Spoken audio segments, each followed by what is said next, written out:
Alright, so today I'm going to be building a feature for my app. It's a calorie tracker app I'm building similar to MyFitnessPal. And the feature I just built today is a feature that allows you to go to add a food. And if you add a food, like in this case, let's add protein powder. We add it, and then if the next day we want to go and add it again, we just need to type the starting letters of that food, and the app will throw you results that match what you're typing without you needing to type enter. Of course, if you type enter, then you get a whole list of foods, but just by typing the first letter, you get the foods that match what you're typing. So I'm going to be explaining how I built that feature, the code I used, the logic on the left here. So the first thing that I should explain is this part right here. It has const, add meal, in object destructuring, all meals, and use food. So this use food is a function that I made in storage file, which is, the storage file is the global memory or the global cloud for my app. The use food contains all of this, so all of these are functions and variables. But I'm only getting these two, that's why I have to do the object destructuring to only get two things from this whole list. And so for this file, I just need the add meal function, which is the function that allows me to add foods to the screen. And all meals this is a very important, and it's actually what makes the feature possible. All meals holds every food that I've added since I installed the app. So when I added that protein, that went on here. Whenever I add a new meal, it goes on all meals. So all meals again holds everything that I've saved, everything that I've added any day since I installed the app. That gets saved in my hard drive, in the hard drive of the iPhone. And so I'm getting them from use food, that's why you see this. Okay, next thing, let's go with step 2. I created the unique recent foods. This variable destroys all the duplicates. How does it destroy all the duplicates, and why do we need to destroy all the duplicates? So we may add the food twice, right? We add a protein one day, and then the next day we add another protein. And so if that happens, all meals will have the same entry of protein twice. So we can't just be displaying duplicates of the same food in the results when the user types weigh. We have to have, like, if the user, what I was trying to say is that we don't want to be showing duplicate foods in the list of results when a user is trying to find a food. We just want to show one food from one. We want to show different foods, right? That makes sense. So this is called unique recent foods because it shows the unique, not duplicates, the recent foods you've added. So how does it eliminate or destroy all the duplicates, all the duplicate versions of the same food? We start by talking to the array manager. From there, turns all of this data into an array, and you'll see why we need an array later. So we use the map object. This is like a class I learned. Map is a class, and this is the way I learned these two. So map is like the blueprint you need for a house, but you can't just live in the house. You can't just live in a blueprint. You have to build a house. The keyword new is what actually builds the house. This guy's the constructor. This is just the blueprint. So you need to put them together so you can create or construct an object of map, and you can actually use it. If you just type map, you won't be able to use it. But if you type new next to it, then you're making it possible to use it. And so what does map actually do?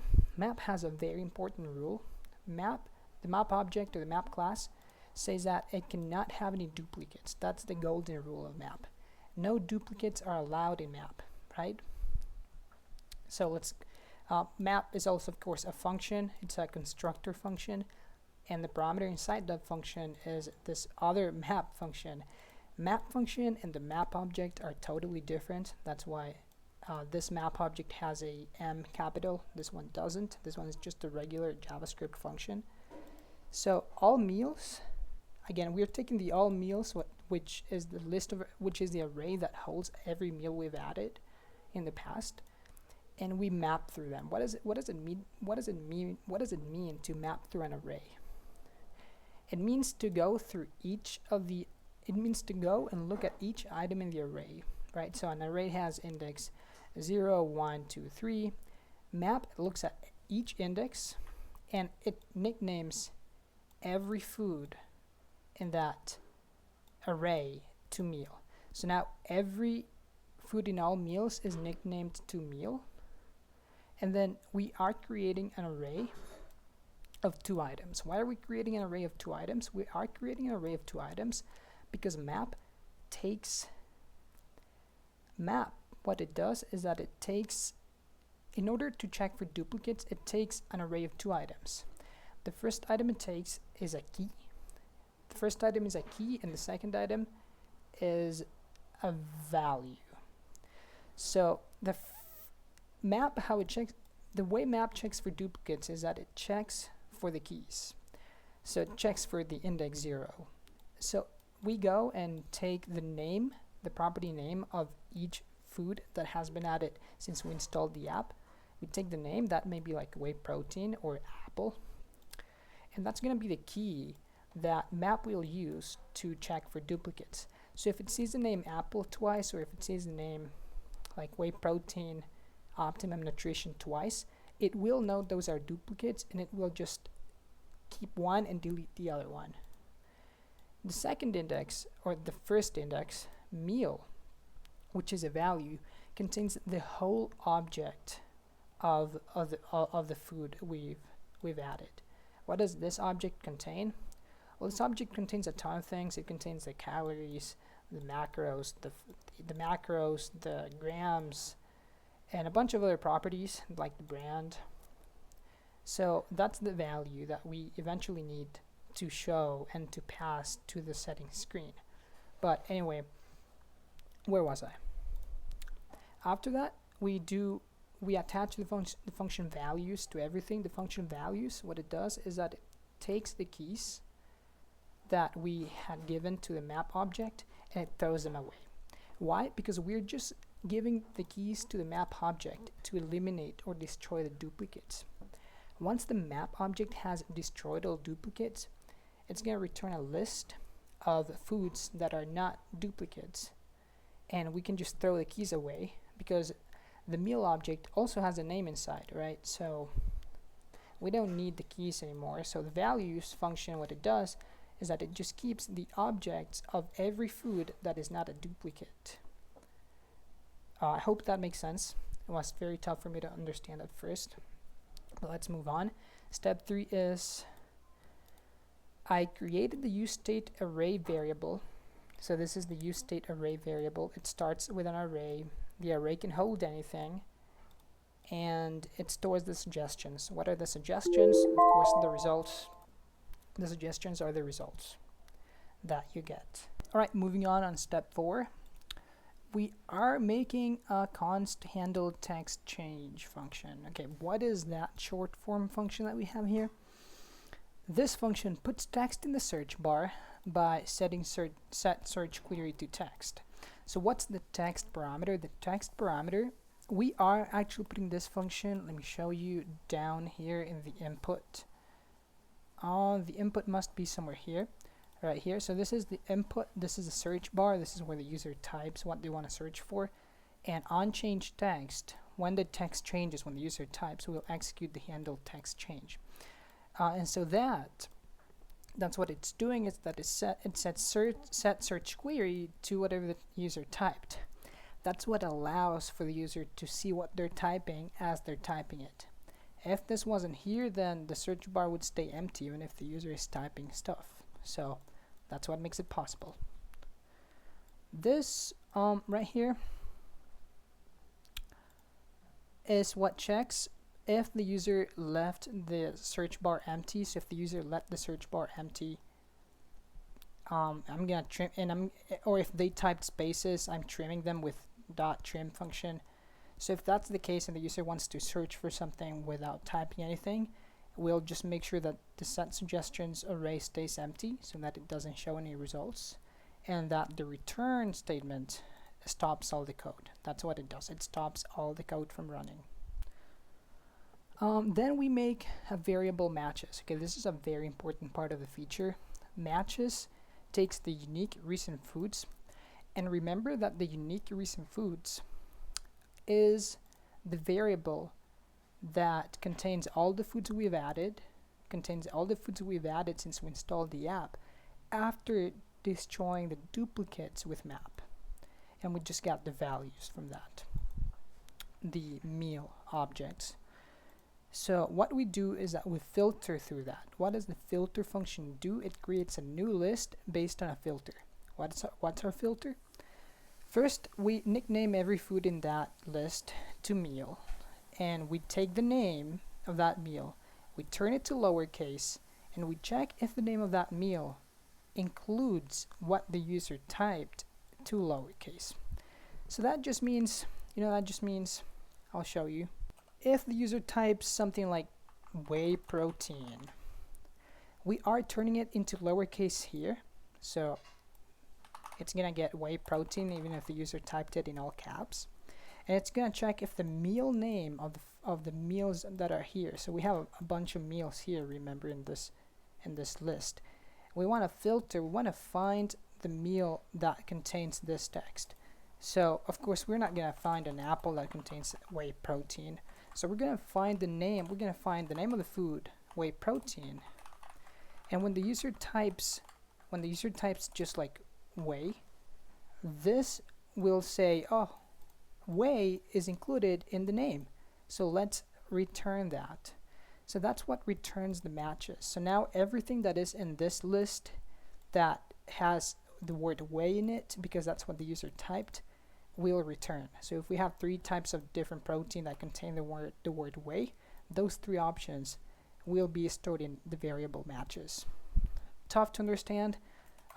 Also took a bit of time for me to understand, but hopefully that clicked. Now, set suggestions.